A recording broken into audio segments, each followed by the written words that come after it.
The Epstein files were supposed to change everything. For years, people were told that the truth would finally be exposed, that the names, the networks, and the powerful figures who enabled one of the darkest operations in modern history would be dragged into the light. But instead of answers, all we've seen are locked drawers, shifting stories, and sudden silence from the very people who once promised full transparency. And now, with rumors swirling and even insiders admitting that the files contain explosive names, the question is unavoidable. Why are they being buried right now? The story begins with a promise.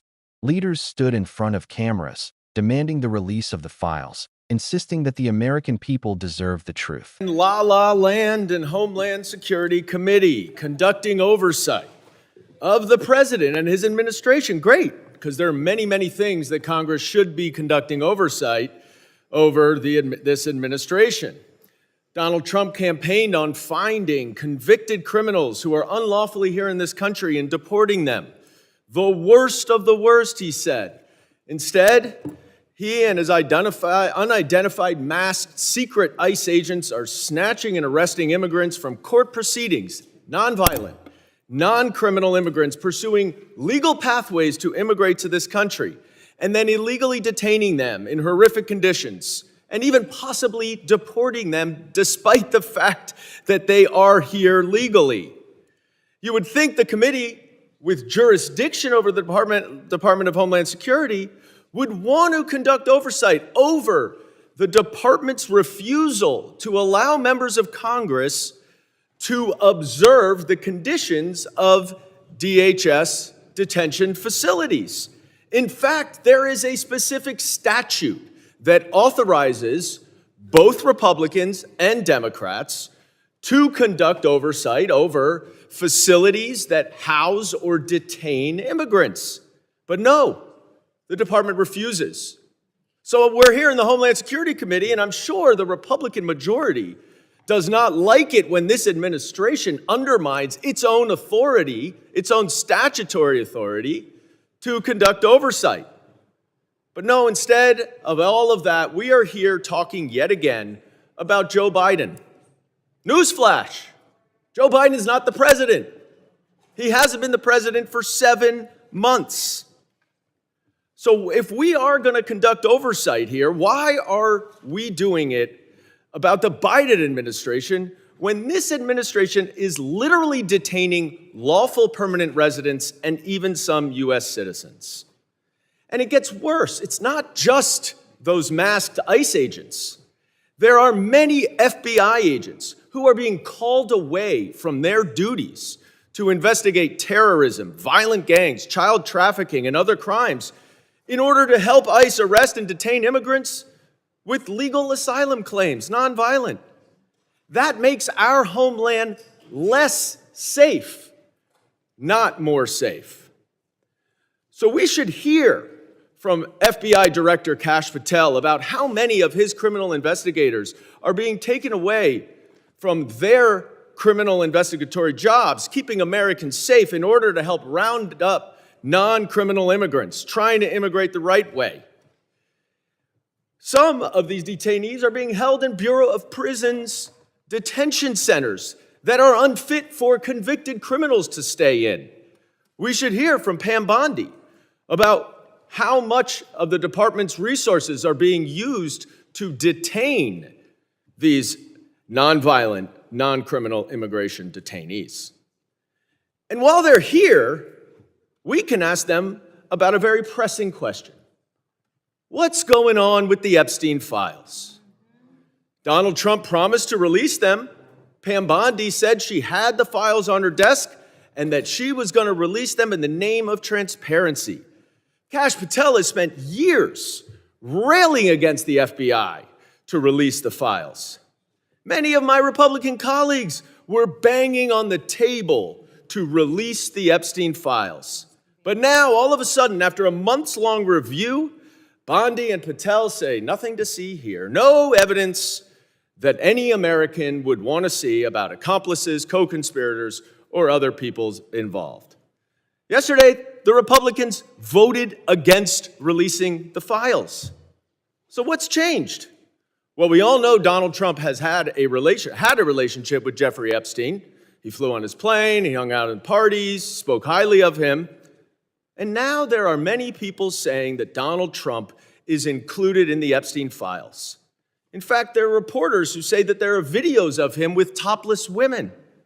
Elon Musk even confirmed that Trump is blocking the release of these files because he's in them. Pam Bondi says there's nothing there. But Donald Trump even acknowledges that there is evidence there. It's just not credible. It's made up. This is a Truth Social post from 9:43 this morning. It is an admission that Donald Trump is in the Epstein files. And the American people deserve to know whether he is or not. Mr. Garbarino, Mr. Chairman, I would, pursuant to Clause 2K6 of Rule 11. Gentleman is not recognized. Your time has expired. I have a motion. Mr. Garbarino, Mr. Chairman. recognized for questioning. Mr. Chairman, I have a motion. Thank you, Mr. Chairman. Gentleman has a motion. Pursuant to Clause 2K6 of Rule 11, I move that the committee subpoena Pam Bondi, Attorney General of the United States, and Pam Patel, the Director of the Federal Bureau of Investigation. Mr. Chairman, motion to table. Gentleman has a motion. Motion to table. Motion to table is privileged and non-debatable. They claimed that justice would be served, that every name connected to Epstein would be revealed. Supporters cheered, critics waited, and across the political spectrum, there was one rare moment of agreement. Sunlight was the only cure for the rot. Yet today, that promise looks like a broken deal. The loudest voices who once demanded disclosure now say, there's nothing to see. The files, they tell us, contain nothing shocking, nothing worth examining. But if that were true, why did those same people spend months promising otherwise? Why did they thunder about transparency, only to fall silent when the moment arrived? Something doesn't add up. Take Pam Bondi. She once claimed the files were literally on her desk, ready to be released. She spoke of transparency, of serving the people, of tearing down the wall of secrecy. But now, she insists the files are meaningless. Nothing there, she says, despite the fact that even members of Congress suspect otherwise. Representative Dan Goldman wasn't convinced by the sudden change of tone, and he did something unusual in Washington. He issued a subpoena. His message was clear. If the truth is being buried, he intends to dig it back up. But Bondi isn't the only one walking away from her earlier promises. For years, Kash Patel made a name for himself railing against the FBI, accusing them of covering up secrets, hiding files, and refusing transparency. He was loud, he was relentless, and he claimed the Epstein files were at the center of it all. But in the hearing room, when pressed on the question, Patel went silent. No passionate pleas for disclosure, no fire and fury about accountability. Just evasion, just excuses. That silence didn't sit well with Goldman, who knew the American people were being strung along. The tension boiled over in the Homeland Security Committee. Republicans tried to steer the conversation away from the real issue, dragging the discussion back to Joe Biden, despite the fact that Biden hasn't been president for months. Goldman snapped them back into reality, cutting through the distractions with one brutal reminder. Oversight isn't about the past.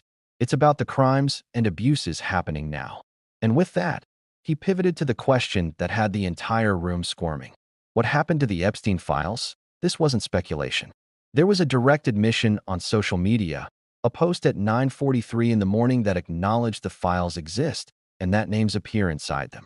The spin was that the allegations were not credible, that the evidence was made up. But here's the problem. You can't dismiss something as fake while admitting it exists at the same time.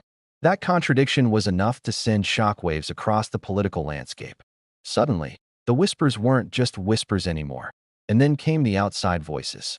Elon Musk suggested that the files weren't being released because certain names in them had the power to block it. Reporters began hinting at video evidence, disturbing clips of high-profile figures in compromising situations. Musk even confirmed that the pushback wasn't just bureaucratic delay, it was deliberate obstruction. That's not transparency. That's panic. The deeper Goldman dug, the more glaring the hypocrisy became.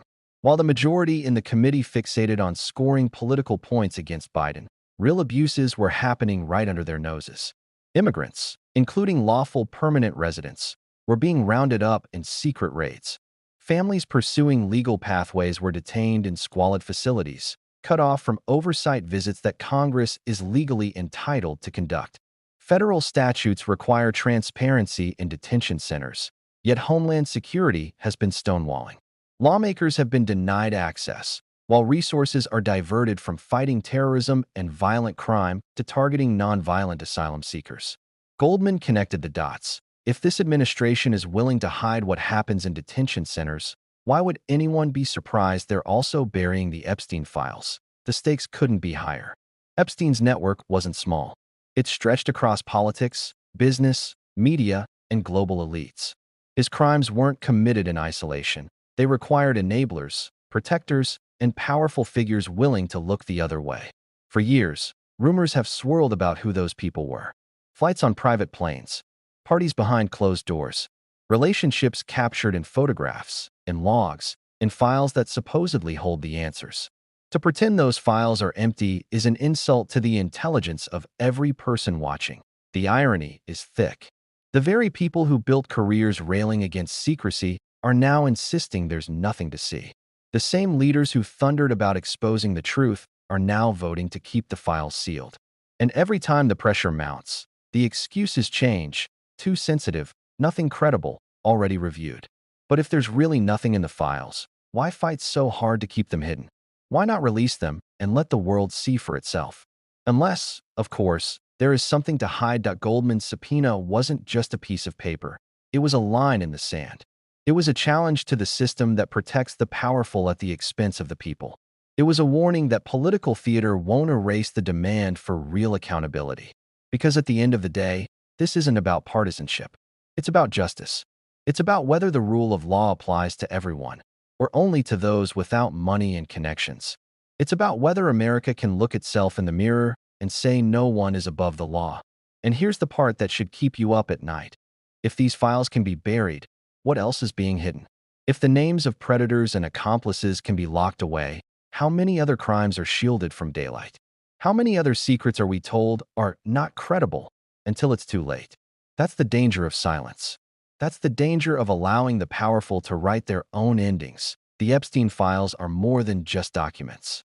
They are a test of whether America is serious about accountability, a test of whether we will demand answers even when they are inconvenient, and a test of whether those who once promised transparency will be held to their word.